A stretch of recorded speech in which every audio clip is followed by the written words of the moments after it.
Good evening to you all.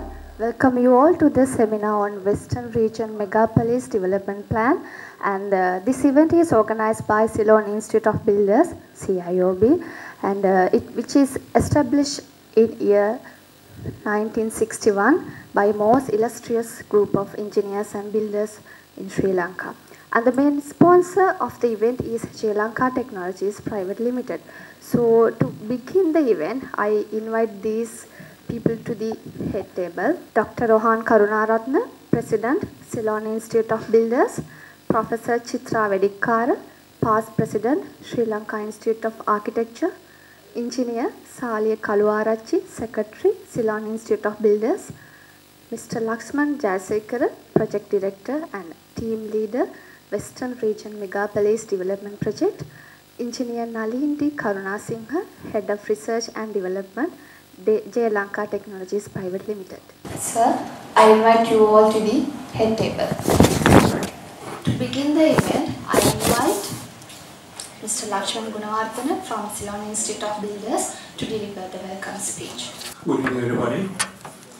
On behalf of the Ceylon Institute of Builders, let me extend a very warm welcome to all of you, and especially to Mr. Lakshman Jayasekara for making available his time at this very critical. This welcome is on behalf of the President, Dr. Rohan Karunaratne, the committee, and everyone at the Institute. I just don't want to take more time, so let me call Dimuthu to do the introduction of Mr. Jayasekara so that we can get on with the presentation. Thank you. And now it's time for the panel discussion, so I invite panel members to the head table. Mr. Lakshman Jayasekara, Project Director, Team Leader, Western Region Megapolis Development Project, and he is already there. And then Mr. Conrad Tisera, Chairman, Construction Industry Development Authority. Then Engineer Major Ranjit Gunatilaka, Managing Director, Sunken Construction Private Limited. And then Engineer Rohan Tudave, Chairman, Tudave Brothers Private Limited. And finally, Dr. Engineer T.L. Pradeep, representing Sri Lanka Technologies Private Limited. And also, I would like to invite Professor Chitra Vedikkara. Everyone, I got a bit late, so I'm also giving the excuse of heavy traffic, so I'm hoping that with megapolis development, that traffic will be more, congestion will be sorted out. Anyway, I think Mr. Lakshman Jayasekara has given a very excellent presentation, giving the total viewpoint of the Western Region Megapolis. And I think it's a very, very detailed presentation, and he's one of those people who are very, very passionate about this project.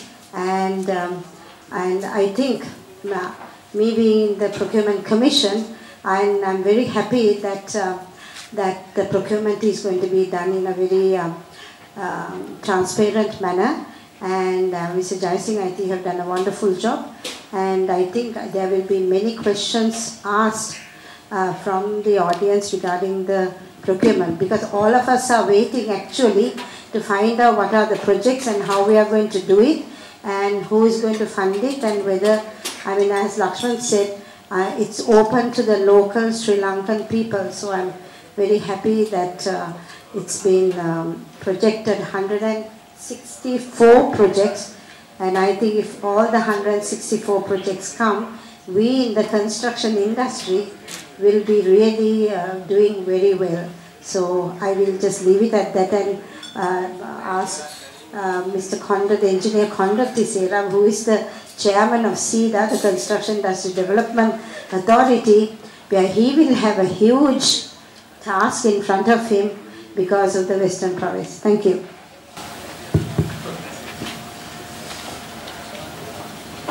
So me into the detail now. Okay. First of all, I must thank CIOB for this invitation. I'm indeed very, very impressed about the prospects of what we can do with the construction industry. Actually, we saw, I mean, let's face it, the year 2015 brought in the best of years to the construction industry, and so many of the stakeholders did come to see SEDA and said, you as government, please create work for us. And that's what we are asking you. For some reason, the pace of development of the construction industry slowed down. There were many reasons. Some projects were reviewed, some were being redesigned and so on. So whatever it is, the consequence was there was a downturn in the investment scenario. So SEDA is now has a responsibility to see what we can do, and here is a, if you like, the God-sent opportunity. Lakshman and his colleagues have developed this massive list of projects. So now the challenge before us would be, one thing is well scoped, well thought of, well integrated, and obviously we see the benefits down the road. So every project will probably own its own situation about paying back. So that would be one of the concerns. So how do you invest upfront looking for the forward return? So we need to work out some mechanisms. So here at SEDA, we are looking at Lakshman, and actually I'm waiting to have that opportunity to talk to you about this. How do we look at some of the major projects? Now, it's very, very inspiring to see that, say, the overhead transit system from the port city down to Bhattaramulla. That will certainly relieve some of the congestion, but the traffic that comes into Bhattaramulla, or even that beyond, what's that name you use?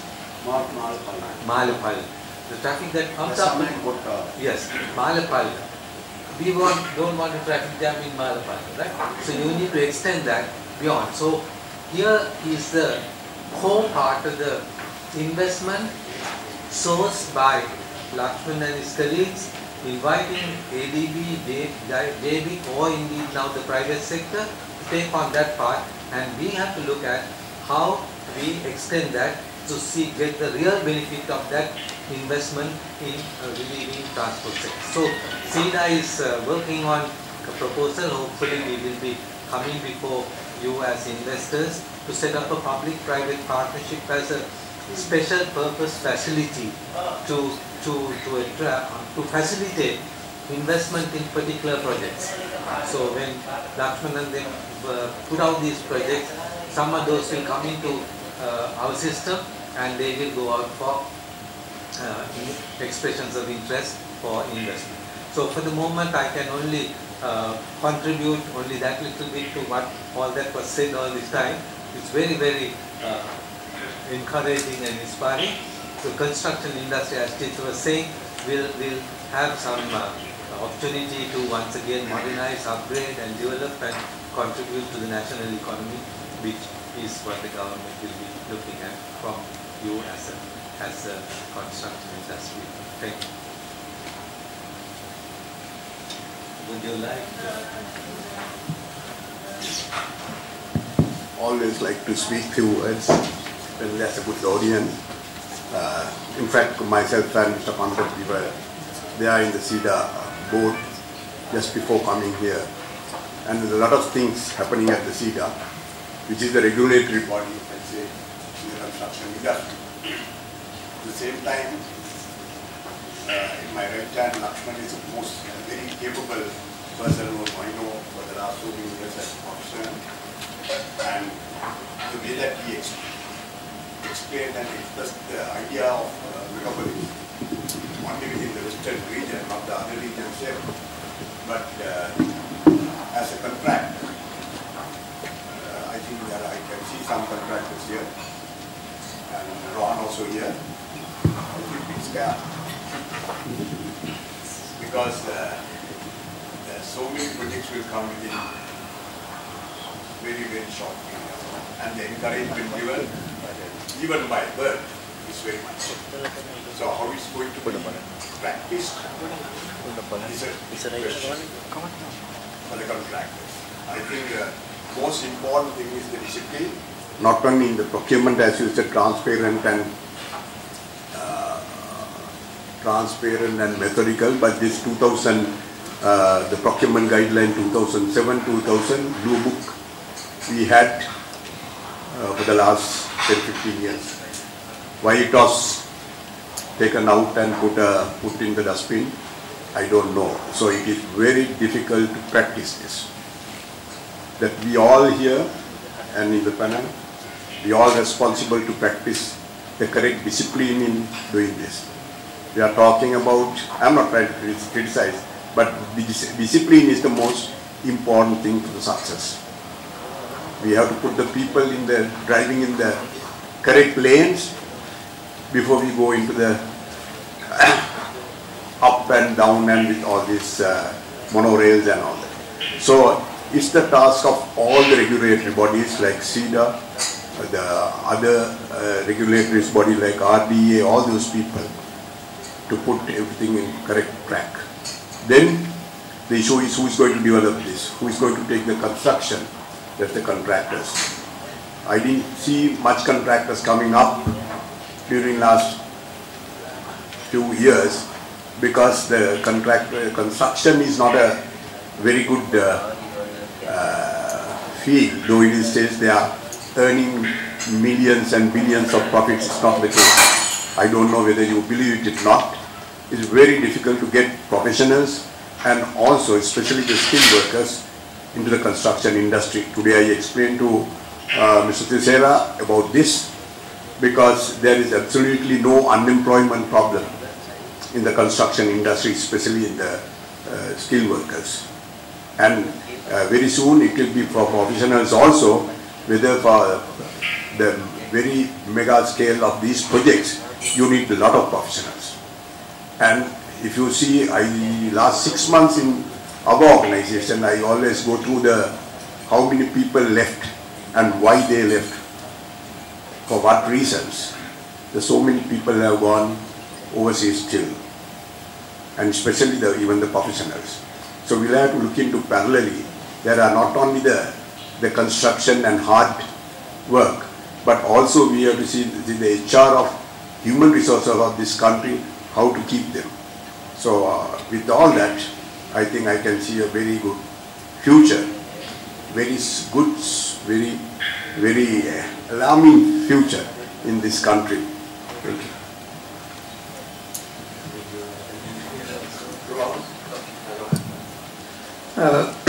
Good evening. Let me at the outset thank Mr. Lakshman Jayasekar for his excellent presentation. The construction industry, taking a cue from my friend Ranjit, that we have a fairly wide cross-section of our industry who are geared to handle these projects which the megapolis has planned. There is something that I would probably like to put a question to Mr. Jayasekar, whether with such a large investment in the transport sector, without present pricing on railway and buses, whether we should be able to ever recover this kind of an investment, and whether the passengers are willing to pay the correct price on a comfortable ride. So that's something that I would like to mention, but I don't want to take too much time. Let me give this thing back to the chairman. Thank you.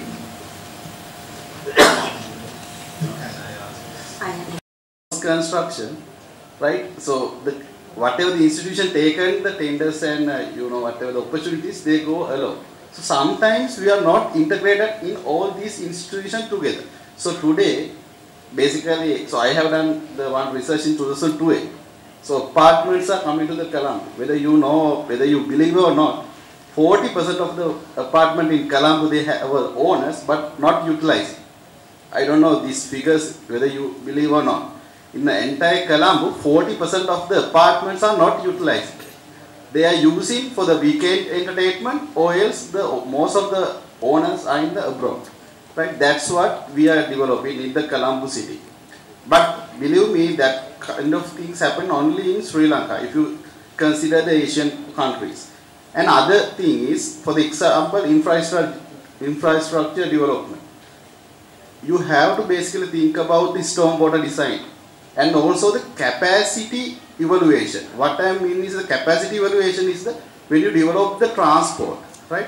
You have to have a good attention on the capacity in a UI development, right? So for these cases, I mean, every university, basically 3 engineering faculties and also the Open University, and everywhere they are doing the very good research. So I have seen some of the research, I mean, the predicted up to the 2030. So I don't know how you incorporate all these things into the project, right? So that is one of the critical things, because sometimes I'm quite sure this will be the one of the, you know, the lightning point in the Sri Lanka. That will, I mean, great opportunity, but I'm just telling to make more productive, right? Please, because you already told us this is a dynamic project, so anyone can interrupt at any point and give better ideas. So you are ready to change your plan. So please, I mean, take all these professional attentions together. I mean, don't follow, I mean, simple opinion somebody is given. So then you will end up with the, I mean, you know, the interdisciplinary advisors, and your investment will be more productive. That's what I'm just telling in Colombo, because you have finally, the people should live here, right? What you have finally expect? The air quality and health and the productivity. This is what people are looking in the world, right? If you are not living in a safety environment, you will surely go somewhere else. And if you don't find the productive environment to work, so if you feel sleepy, if you feel lazy, so you will not work, right? These 3 are most important, and also the health. The air quality is getting down. Fortunately, Colombo City is close to the river, so that is whatever the carbon dioxide, whatever the, you know, emissions are flushed down to the somewhere other end, right? What Candice happened, you know, Candice is one of the most polluted city because they had a valley. So we are very lucky, our capital city is very located, I mean, closely located to the city. We are not worried, our air quality is very, I mean, not very good, but good because thanks to the ocean. If the Colombo city is situated in the countryside, I think no one is going to live over there, right? So do you know, I don't know how many of you know groundwater. Now Colombo, it's just going to the acidic level, now 5.5. Even though some of the Canadian, the guy came for the conference, he just tested his water bottle in the hotel and he never drink. Then he talked, I mean, the water glass taken from the tap, checked together, he's telling the tap water is better than the bottled water. One of the reputed hotel, right?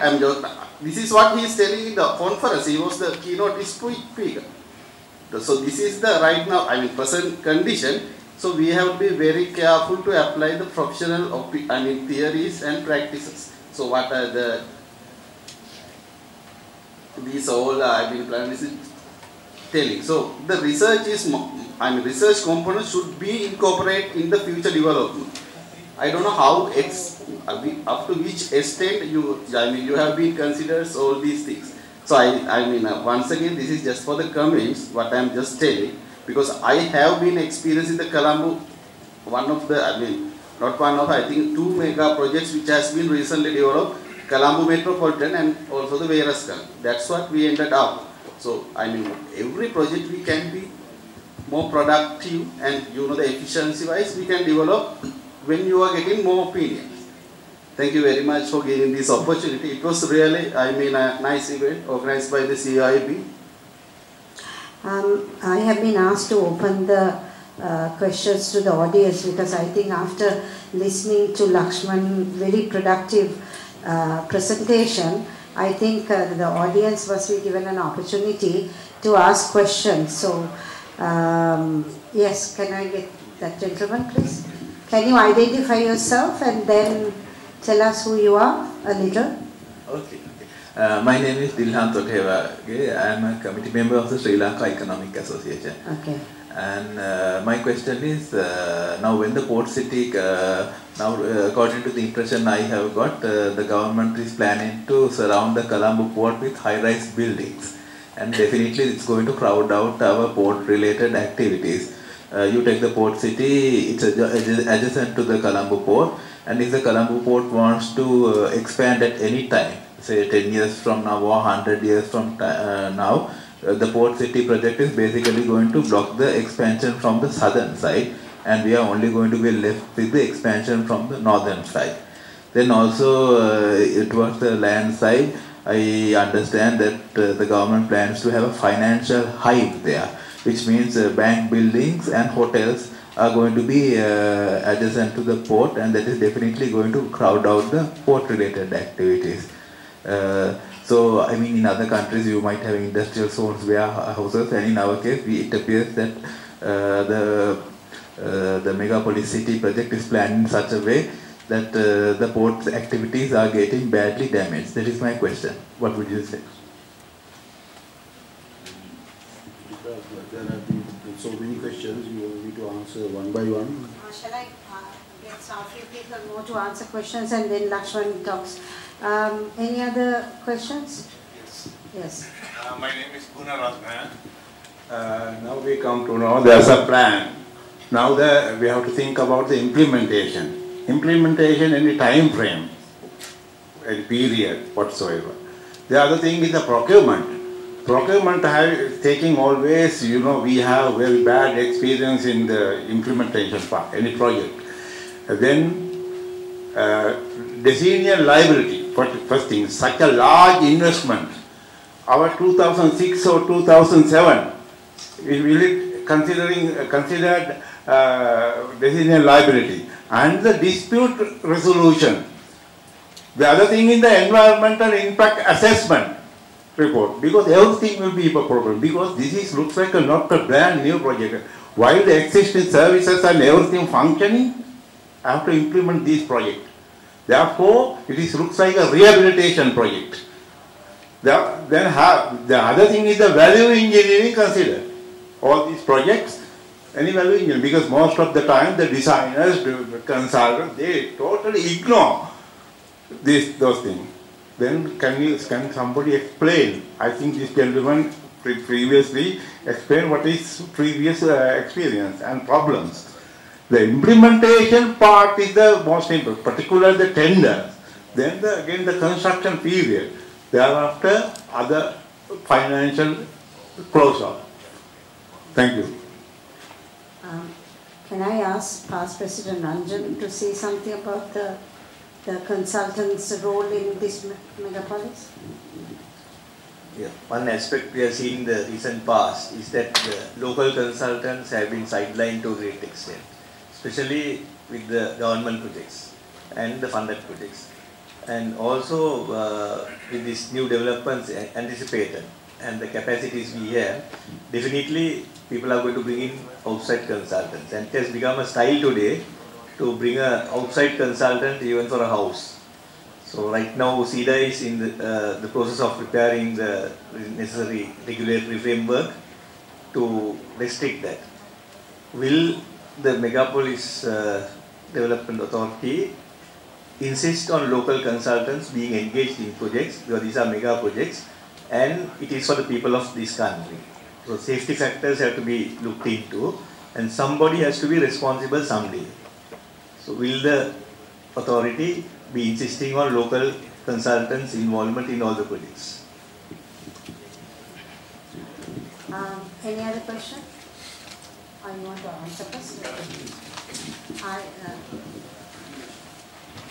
Something regarding the linking of these, Lakshman, linking of each of those cells that you are doing, something like say the Horana industrial unit and Mirigama industrial unit and so on. You didn't touch on that very much.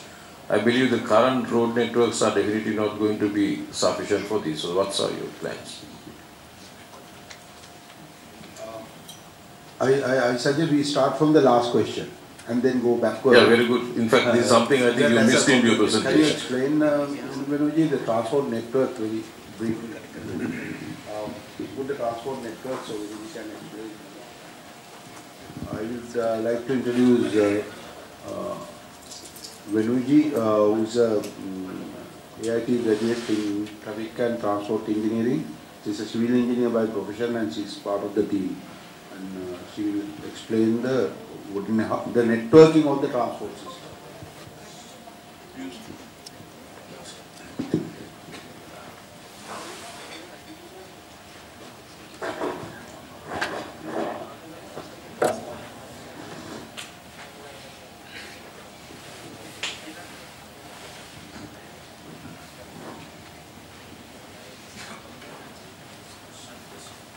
while my good friend Vishwa is getting ready, revisiting the HR issue, we are very conscious of the fact that the people are not there. I mean, we don't have enough people.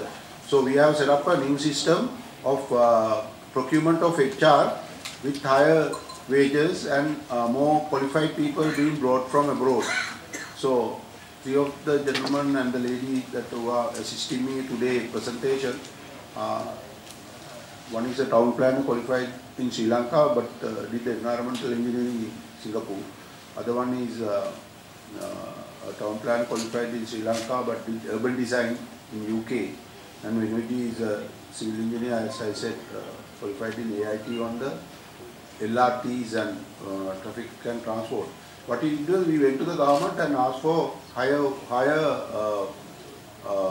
benefit package, so that the government system, now Megapolis is a government system, we can attract what is so-called diaspora and people who want to come to Sri Lanka, but who I asked Mr. Ajit, like I said, this is fundamental. I think I would one day share with Mr. Conrad Tissera how we are now bringing in the people. We never had the shortage of graduates and the postgraduate and the PhDs.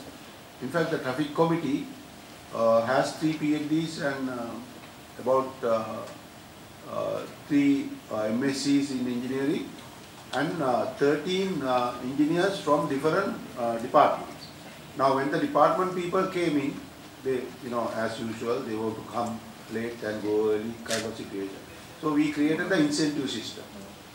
That later on, even the incentive wasn't cared. I mean, they just wanted to be party to the work. So we were able to rapidly develop from plan to project, project to procurement, etc. I don't think current salary structure and the benefit structure will attract many people, particularly youngsters. We got to radically change it. And Singapore has shown the way. When Lee Kuan Yew started, one of the things that he did was bring in the top professionals. Where there are no top professionals, they were trained, sent abroad, and we are adapting that formula.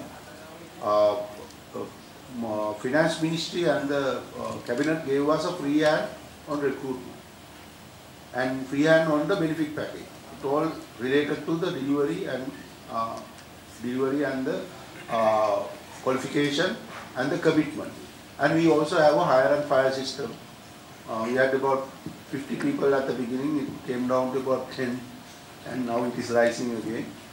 And Venuji is one who held up. So, Venuji. Good evening, sir. The answer for your question actually our transport plan is based on the Megapolis structure plan about the future, based on the future developments in all the areas, like as an example, Mirigama, Horana, Avisavela, Plantation City and all.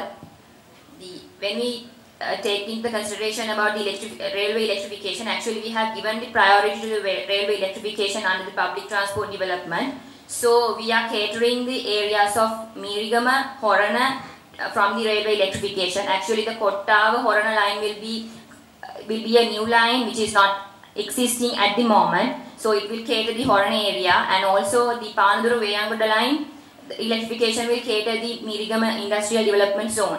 And in the other way around, the RTS system in the suburb, in the CBD area actually, we have 3 main lines, the green line, red line and the yellow line. It will cater the inner core area, and there are 3 lines going to the suburb area, RTS line 4, 5 and 6. So it will cater the suburb regions as well. And actually the idea of the coming up with the LRT system actually was because when we are developing this system, actually we can't have different technologies because we need to have the connection.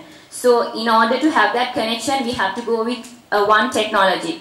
And as we identified that when we are going to the suburb area, actually we can reduce the cost by going in at grade level. So in that case, we can't go by the monorail and in at grade level. So we can go for LRT system actually. So in that case, if we are going in at grade level in the suburb area, we can't have another technology in this core area, and we can't have another technology when we are going to the suburbs. So because we have to have the connectivity.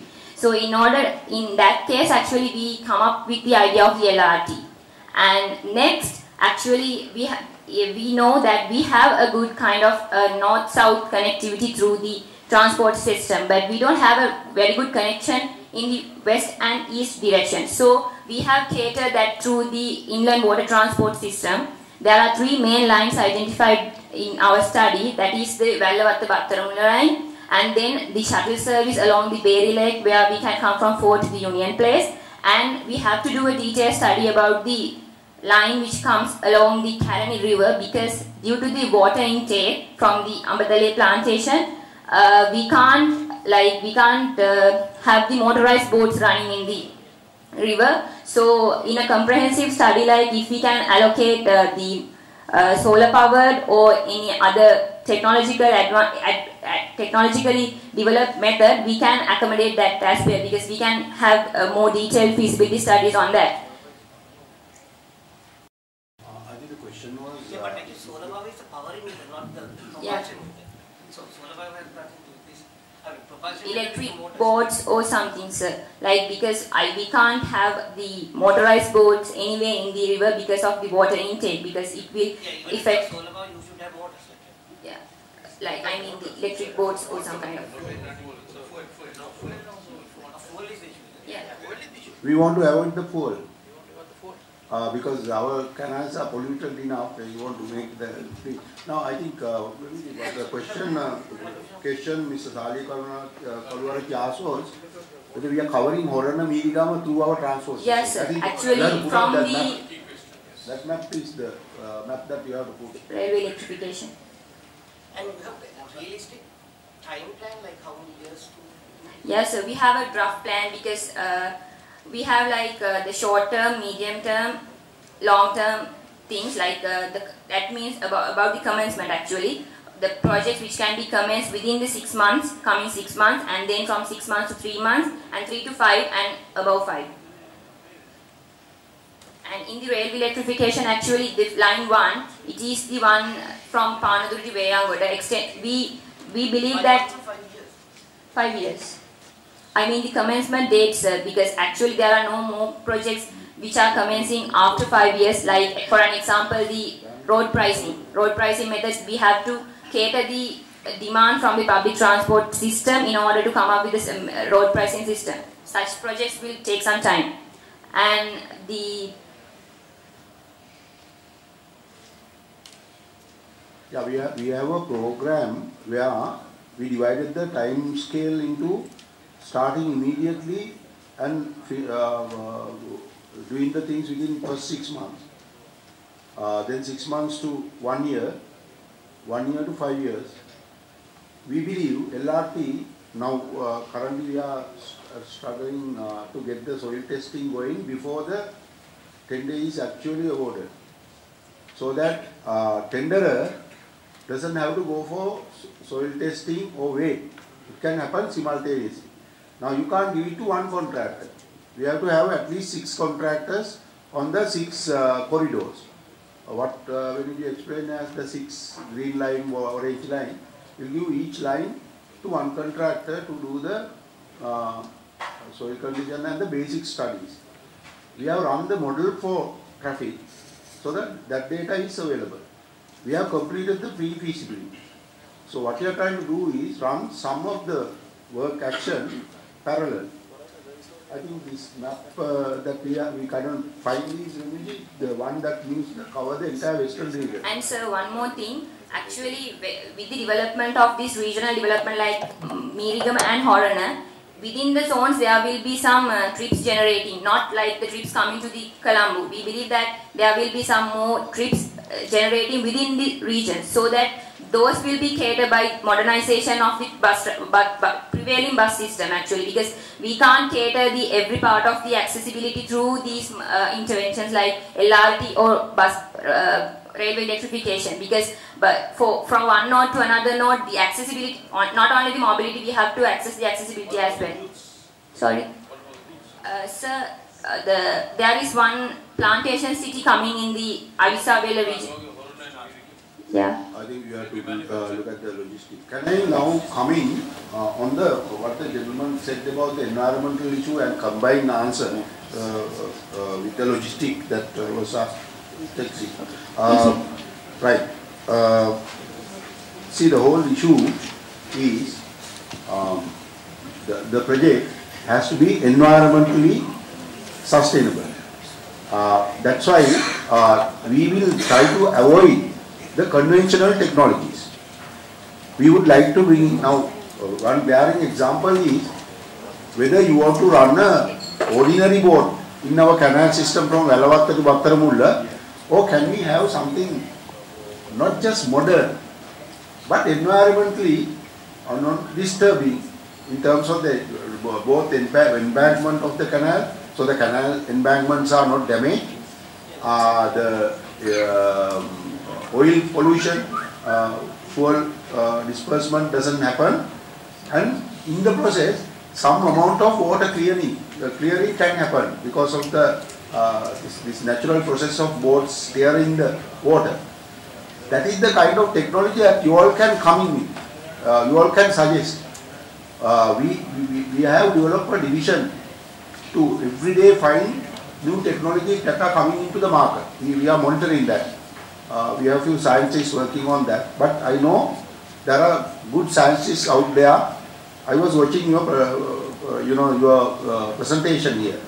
Now, in that presentation, Nalin, you had developed all kind of activities that the megapolis can use, not only in the transportation, but in the heavy digital infrastructure. That is what we want to hear from you. We don't pretend that we know every technology in the world. We don't. We in fact don't. But we have an eye for that. We have people who are always looking for a new environmental precaution. Now, coming down to our young engineer here, I totally agree with him. Because I was on the SLRDC board for 5 years. I was trying to get the engineers to be much more environmentally friendly. But how can you make the reclamation board environmentally friendly? The name itself is land reclamation. They are meant for land reclamation. So you fill all the marshes. They started filling the Muthurajavela. Now they go on filling the rest. And thanks to our good friends like Mr. Conrad Kisera, who was one of the chairmen, I suppose. Those days we used to fight with him. We didn't go and fill Muthurajavela. Muthurajavela was studied, and only the bottom line, 400 acres out of 7,800 acres was used for... This is the justification.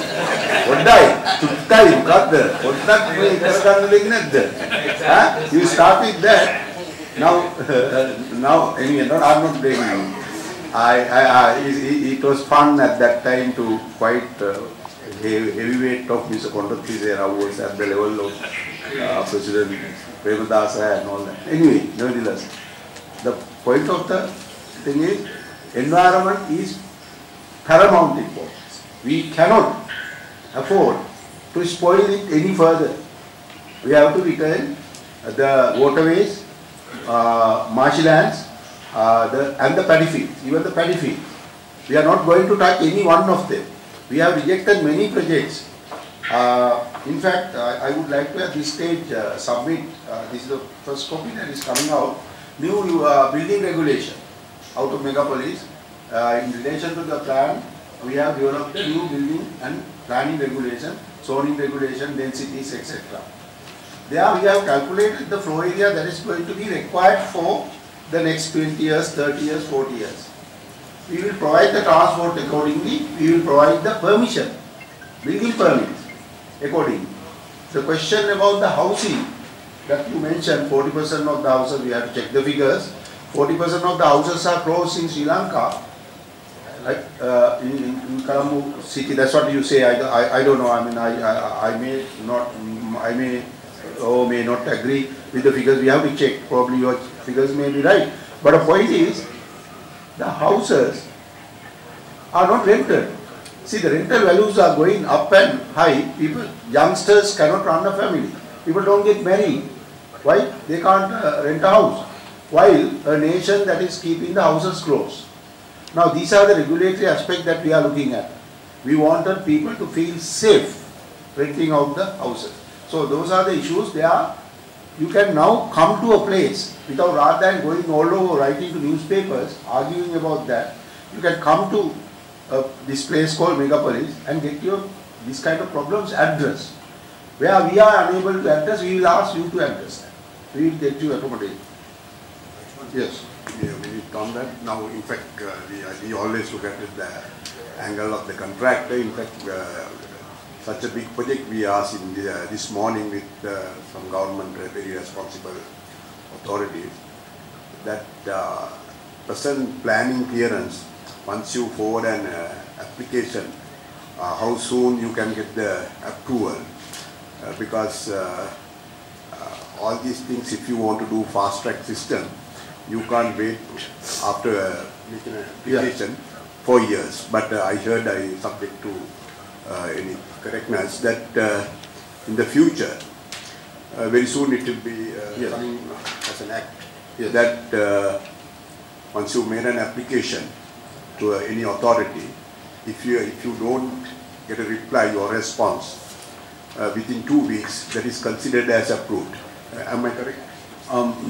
Yeah, not as simple as that. Because you will get a letter from putting the date and not appear there, and after 2 weeks you come around and say that it is already approved. It's not as simple as that, and it will never be. I want to bring into Mr. Ranjan Nadesipilli architect's question, the responsibility. We will ensure that the local professionals take the responsibility. What is called professional, there's a word here which has been conceived by Mr. Sompada Silva and our old friend Iswaru Selvaraj, who was brought in from IIT, MIT in the US. We asked them to go through this regulation which we have drafted, and they have done the revision. Accordingly, Sri Lankan professionals are held responsible for the safety of the structure. You cannot be indemnified. Now this will be a little bit controversial, purely because you want to indemnify while there's a danger of the structure persists. So we have relooked at those things in 2 occasions. One, the local professional cannot be exempted from the responsibility. He has to take the responsibility. You can't put the signature and put your seal and charge the fee. Not done. Cannot be allowed. At the same time, he has to be hired. Not hired as a seal, but hired as a truly a professional. So these are the new regulations coming. Now, with regard to the building approval process, what has happened is UDA did the cardinal mistake of divesting their powers to the local authority. This should never ever have been done. During Mr. Premadasa's time, UDA regulation were concentrated. Local authority did not have a single power to approve the building. Those who remember those days, the buildings were approved by Mr. Pascalingham at 7 o'clock in the night, because the people used to come with their application there, and one after the other it was approved on the face value of it with the architects and the engineers and the investors. That is not a good system also. Everybody can't go there. But the point is, instead of having a foolproof one-stop shop, they had so many stopovers in the local authority. You have to go to Kaduela, you have to come to Colombo, you have to come to Vattaramulla. Like, we are going to stop that 4th week. So those are preconditions of the megapolis. The development proposals that we are putting out today, 160 odd projects, would have been pre-approved. I don't know whether you have heard this word, pre-approval of bank loans. You go to a bank in Australia or New Zealand, and you are building an application on the strength of your account, but because you need a large amount of money, generally they fund 90%. But the 90% is pre-approved. So you get this letter, pre-approved project, house. Then with that letter you go around marketing the houses or buying the houses. And the guy who is selling you, no, this person is worth for 90% of my housing value. So it is easy for me to do the deal with your selling my house to you. Because you are 90% already secure. 10% you should have. These pre-approved projects are the projects that you have the project list, project book. We have the soft copy. No, you have the project book or no? You all doing the project book? No. You have the hard copy. Alright. Can you give me that? We have a what is called project profile, which has about 500 pages. Those projects, unfortunately, we haven't wrote one. Can it be available on the web? We are going to give it to you today after this meeting. Okay, so we can, if you have a pen or we can pass it. So it's all going to be made available. Now, yeah, immediately after this meeting, Dinet and Vishwa will pass on those information. Now, this is the plan, and there is a booklet which gives all the project detail, going from A to Z, so that those information will be made available. Now, ladies and gentlemen, I want to go back to the original questions that Rohan asked. I'll come one after the other. Payback period for LRT. The question was, can we pay for this massively expensive system? We cannot. We cannot. How can you pay? LRT system is going to cost at least the first round $3 billion. Eventually it is going to cost $10 billion. 10 billion B. You cannot pay for that. That's why we are bringing in the formula called land and real estate development into the thing. We will calculate what is the real cost of the LRT and the gap, and government has to take the responsibility. I will give you a glaring example, why the buses are not working after 9 o'clock. Because the bus owner cannot recoup this amount of money. Government has to pay that. However, government can give the busman opportunity during the peak hour to make more money. So if there is really a monitoring system, digitized monitoring system, how many people are carried by the bus owner during the peak hour? If it is 150 people in a bus, in the night if he is only carrying 20 people, his break-even point could be somewhere in the range of 60 to 70. Government can subsidize that part because government can benefit on the time that, so we are developing that kind of highly sophisticated monitoring system of the bus services, so the this subsidy can become a cross subsidy. We make the money from something else and pay for the what is lost. So the LRT is looked at like this. We will release large extent of land for the developer so that his gap can be recovered. My good friend here, but talk about the SLRDC, I answered the question. We are very concerned. We are very concerned about the metro project. Metro project is going full-fledged implementation. But we have brought in engineer Upali Delpachitra. We asked him to look at 2 rivers reservation as flood protection. We wanted him to know, tell us, this tunneling, micro tunneling flood protection scheme will work during the high tide. Could that work? Or can the water backlash? Or else, instead of that, can the Kalani River, either side of the Kalani River reservation can be kept intact without putting up more and more buildings, so that it can not only become a environmentally better area, it can accommodate the flood water, it can also become a scenically, tourism-wise beautiful residential or otherwise. Integration with the environment and professional community is now open. I mean, the plan is now published by the President. We never had the issue of President, Prime Minister and the half the cabinet going to Independence Square and saying this is our plan. Did we ever have a thing like that? No. So the professional community, the very fact that the CBI organized these shows and the well attendance shows the Sri Lankan professionals are now getting ready to come forward. But you have to engage us. And we are ready to engage. Our websites are spelling out the detail, and we are ready to share. There is nothing hidden. Right to information is right here. We are not waiting till the act comes, Right to Information Act. We are ready to give the right to information just now. HR issue, as Ranjit explained, there is no way I can see. I can only see two ways. Increase the package, bringing the top people who have gone abroad back, and don't allow our people to go by accommodating them in a better way. Pay them well, accommodate them well. Maybe it is not money that they are looking for.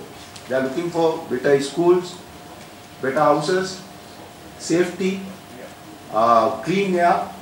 My friend said clean air is a major requirement.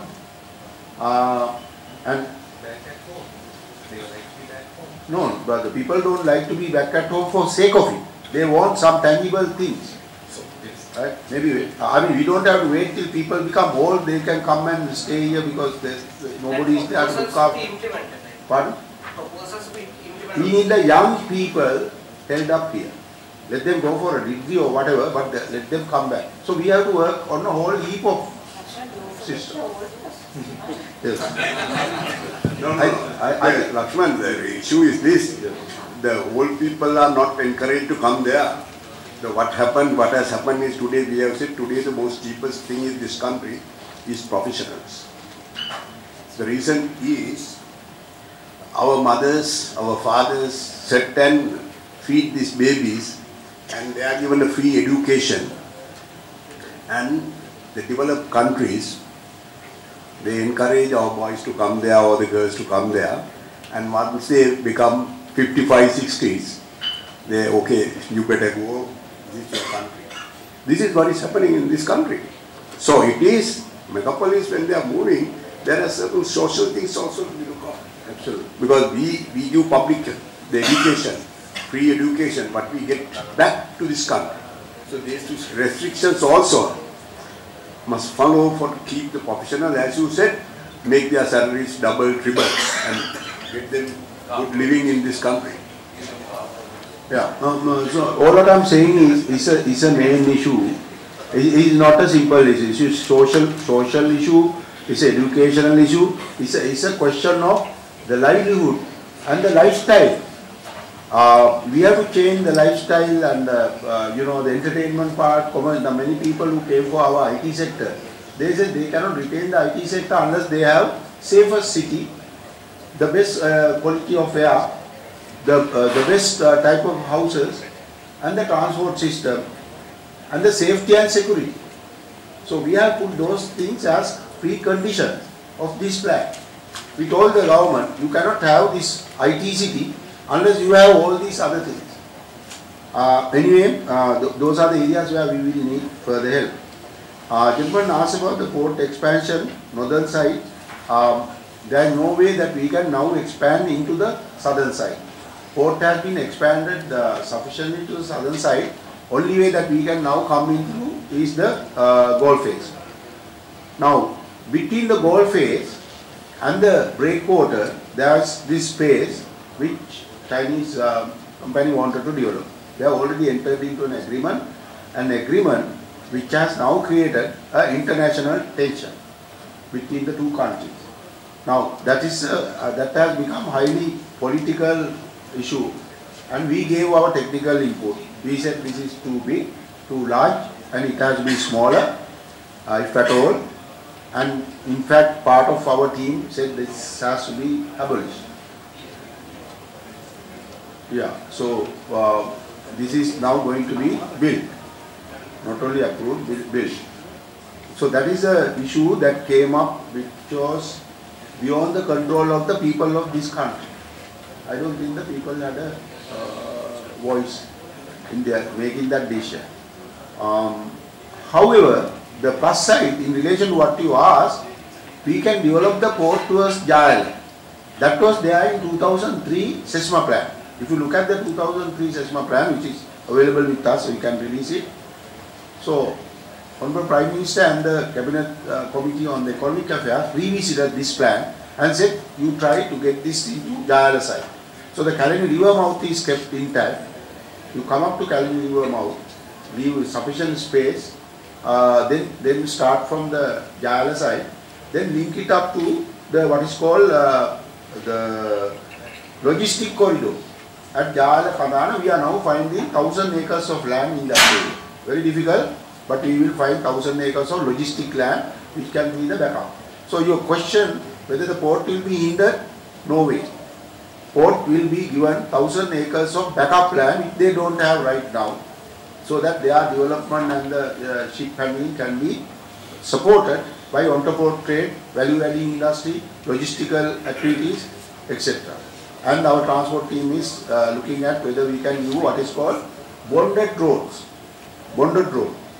That the ship comes, unload the container, go to the this logistic corridor, do their whatever they have to do, and there is no custom. Anyway, we are looking at the custom duties. Some of our committee members suggested very radical changes to the custom duties. Instead of 30% for this, 55% for that, 2% for this. Number 2022 has 2%, number 203 has 40%. So that the guy who is doing the approval say, do you want to be 202 or 201? 202 2%, 205 50%. So that he can get the benefit, and we have seen the amount of money that have been passed recently. I mean, we have heard and seen $5 here, 20 rupees there for a PN, but these guys don't know. So what I am saying is, this system is being addressed by Megapolis if the Megapolis to be successful.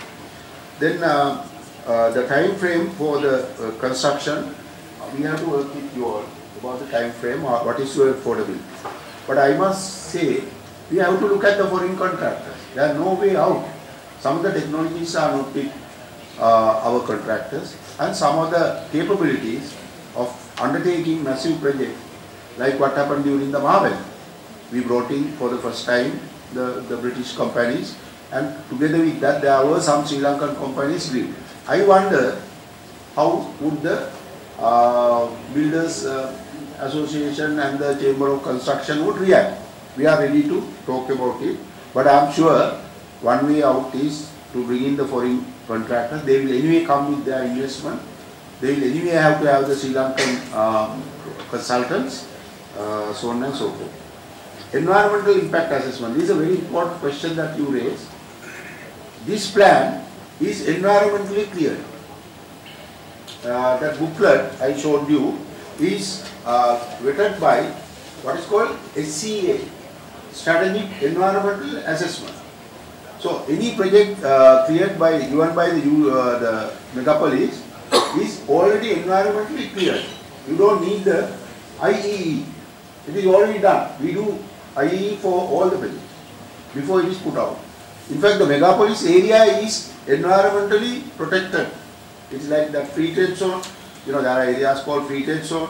You know, trade is free, no taxes. Likewise, it's environmentally assessed. Evaluation has been already done. So you don't have to go, the investor doesn't have to go from pillar to post looking for the environmental assessment. That we have done in-house.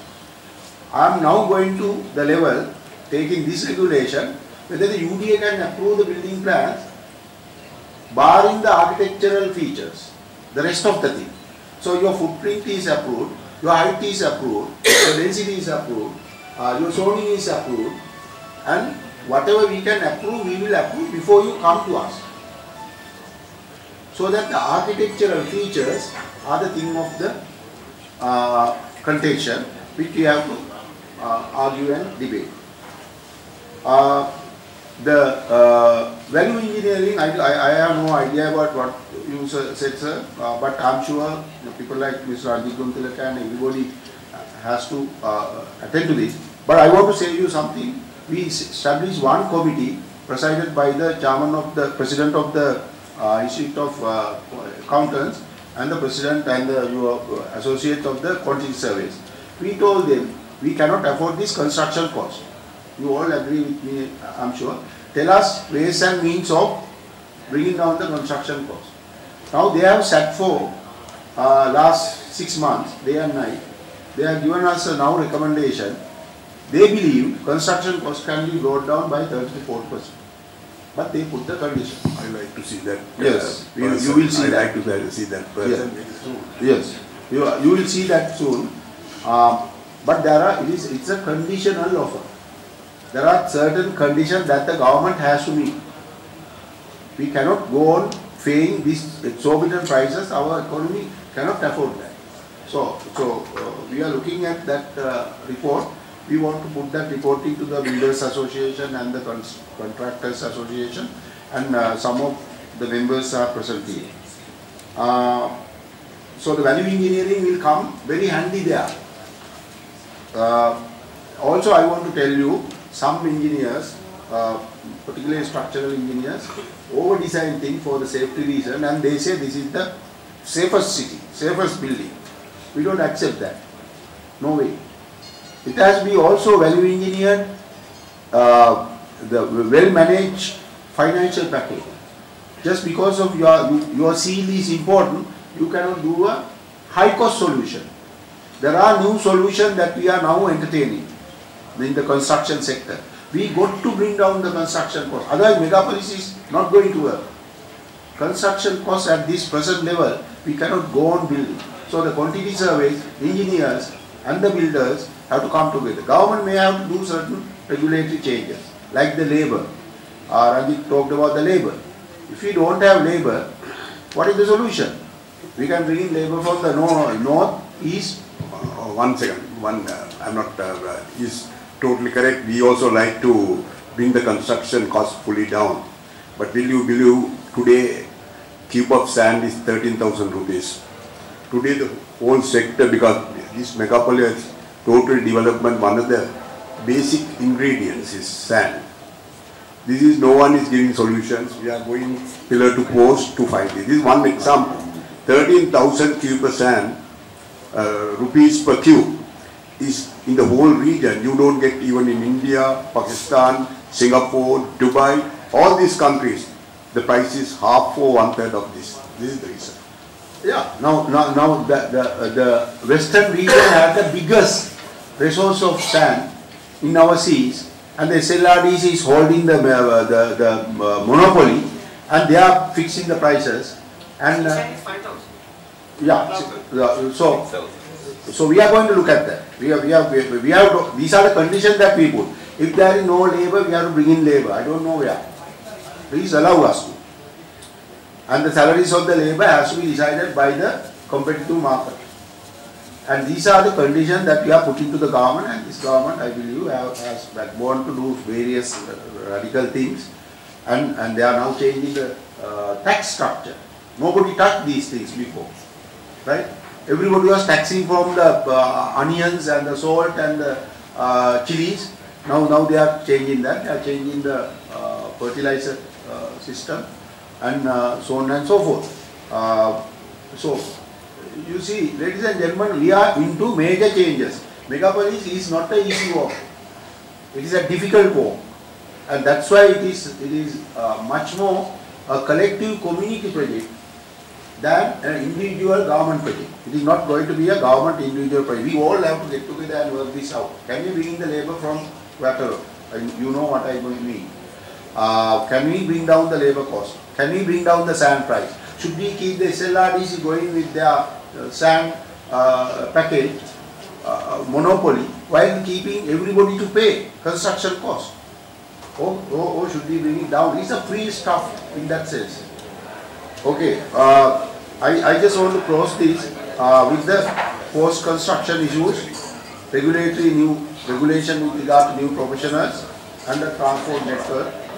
And this evening I would have opened more questions than answers. I don't pretend to be answering all the questions, but I think this evening we started with a good opening for a good discussion.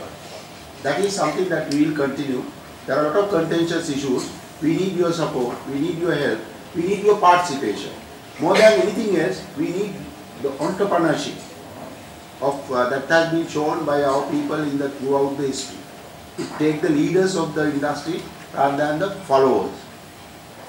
With that, I think I just only one word. I think today is very encouraging even at this time. 100% audience is still remaining. I think y'all really want to see what is happening with Megapolis. And the initial presentation given by Lakshman is excellent. And the people now getting into what is happening with Megapolis. And we put across all our issues with the interest of finally finding a good solution. And people like CIOB organizing this type of forums more and more will make all professionals and other stakeholders in the industry to know what is happening and what are their issues. Thank you for giving this opportunity.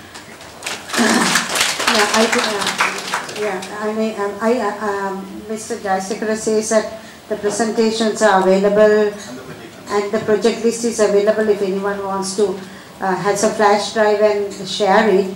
Otherwise, if you come to the Megapolis office, you can get it.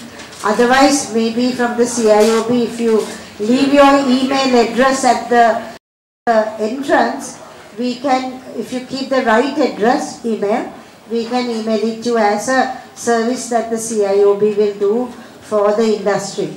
So Rohan, I said that they can leave it and CIOB can do that as a service to the industry. So with that, I like to call, if there are no, I think we are now quite late, may I call Salia to go give the vote of thanks. Thank you.